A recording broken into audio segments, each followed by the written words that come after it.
we're gonna close off with a question from my subscriber. By the way, guys, if you subscribe and to my $2 and $8 tiers, you actually get to know who it is I'm interviewing well in advance, and you can ask some questions for me to read to her. You get priority for $8, but all tiers are welcome. So anyway, this kind of ties into a bit of the hypocrisy among those who cry mutilations when it comes to the trans thing, right? So I think you know where this is going, but this one is from Daniel Bryce.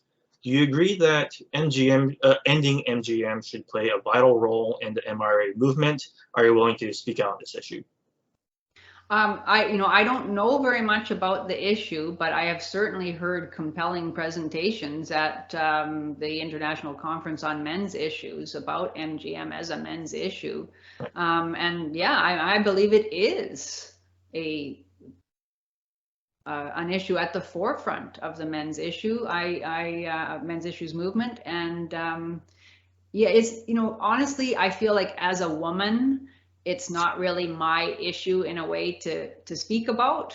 But and I know that there is some controversy amongst men who are involved in the movement about how much at the forefront it should be. But I believe it is, and it's clearly a human rights issue. And as you said, the hypocrisy of being concerned about mutilating young people and not mentioning that form of mutilation, which many men feel deeply about, and they're ridiculed for it in the mainstream. I've seen interviews where, again, even conservative men mocked and reviled men who are putting forward very clear evidence-based arguments for why they believe that it is a major crime against babies. I've seen them just dismissed and men smirking conservative men smirking as they interviewed them. And I think that's really wrong. Right. So yeah, I absolutely support it. Right. Because here's the thing, Matt Walsh, right? Big time, what is a woman fame.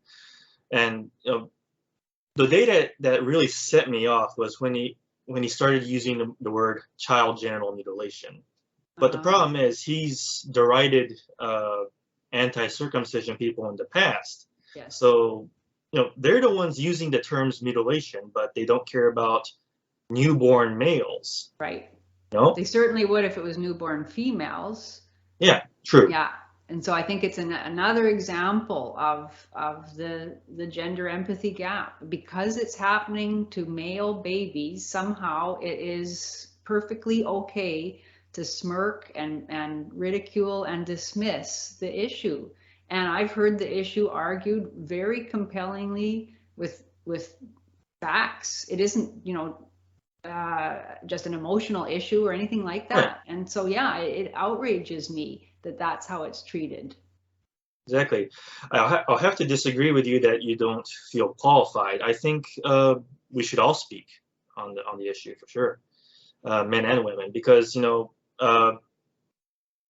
terms of it's the idea of if you have an infant son, you want to protect the infant son from harm from corrupt doctors. By the way, the anti-trans people use the term corrupt doctors and butchers when it's the trans people, but not when it's the circumcision. Double standards. Yeah. Right. Yeah. And, if you'll excuse me for saying this, women have foreskins too. So, how would you feel without it if it was ripped from, yeah. So I think we can all come together on this. Be sure. Yeah. I think so too. Yeah, no, I agree. I mean, I would just need to do a lot more research, and my main thing right now is the history of feminism and showing that it's totally corrupt. So that's kind of my main focus. But yeah, definitely, I'm really open to it, and I've heard very compelling presentations about it.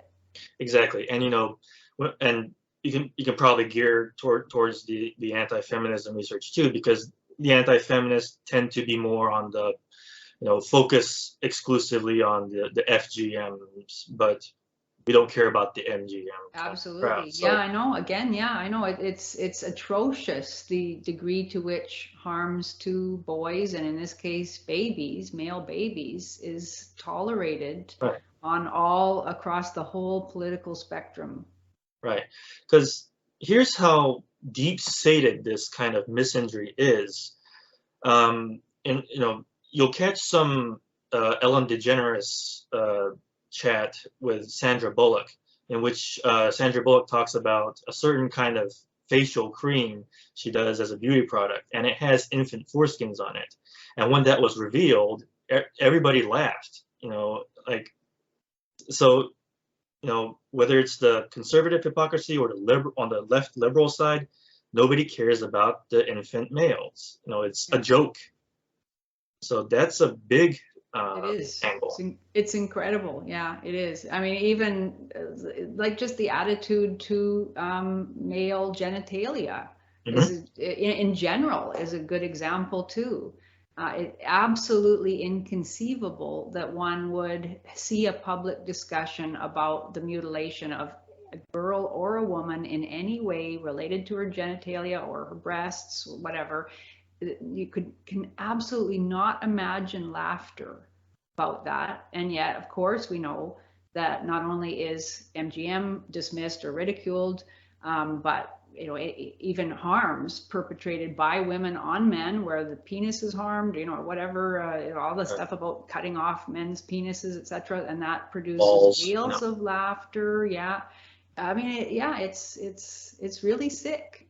And once you see that, and you see the jeering faces amongst these people that claim some kind of moral superiority and greater compassion than the rest of us, and you realize how deep their contempt for male humanity really is, it's startling.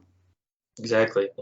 Well, I think that's all about the time we have. I know you had to kind of get going right now, so hopefully, what are your projects in the future? Is there anything to be expected? More articles?